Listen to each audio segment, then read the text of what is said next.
हेडगेवार अंग्रेजों के खिलाफ नहीं थे। ओवैसी ने आरएसएस के इतिहास पर उठाए तीखे सवाल।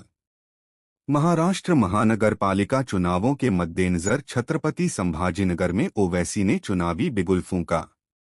उन्होंने संघ संस्थापक हेडगेवार की जेल यात्रा के दावों को चुनौती दी और बांग्लादेशी घुसपैठ के मुद्दे पर भाजपा सरकार की प्रशासनिक विफलता की घेराबंदी की। एआईएमआईएम प्रमुख असदुद्दीन ओवैसी ने राष्ट्रीय स्वयंसेवक संघ के ऐतिहासिक दावों को चुनौती दी है।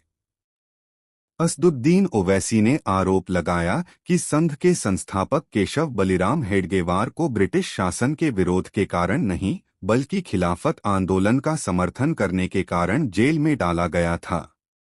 उन्होंने सीधा सवाल पूछते हुए कहा, संघ का वह कौन सा नेता था जिसे अंग्रेजों के खिलाफ लड़ते हुए जेल जाना पड़ा?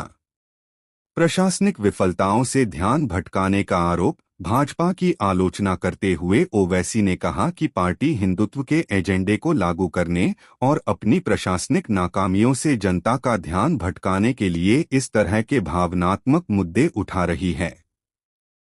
उन्होंने इतिहास का जिक्र करते हुए कहा कि भारत छोड़ो और साइमन वापस जाओ जैसे नारे देने वाले यूसुफ मेहर अली जैसे स्वतंत्रता सेनानियों के योगदान को भुला दिया गया है। बांग्लादेशी घुसपैठ के दावों को बताया सरकार की नाकामी। चुनाव प्रचार के दौरान भाजपा द्वारा बार बार उठाए जा रहे बांग्लादेशी नागरिकों के मुद्दे पर भी असदुद्दीन ओवैसी ने पलटवार किया। उन्होंने इन दावों को खारिज करते हुए कहा कि यदि इलाके में बांग्लादेशी नागरिक मौजूद हैं, तो यह सीधे तौर पर नरेंद्र मोदी सरकार और उसकी एजेंसियों की नाकामी का प्रमाण है।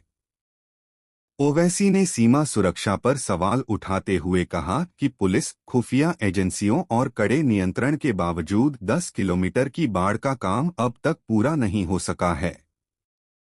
उनके अनुसार जब चीन और आईएसआई, करक जैसे तत्व पड़ोसी देशों में सक्रिय हैं, तब भाजपा आरएसएस केवल बांग्लादेशी चिल्लाकर राजनीति कर रहे हैं।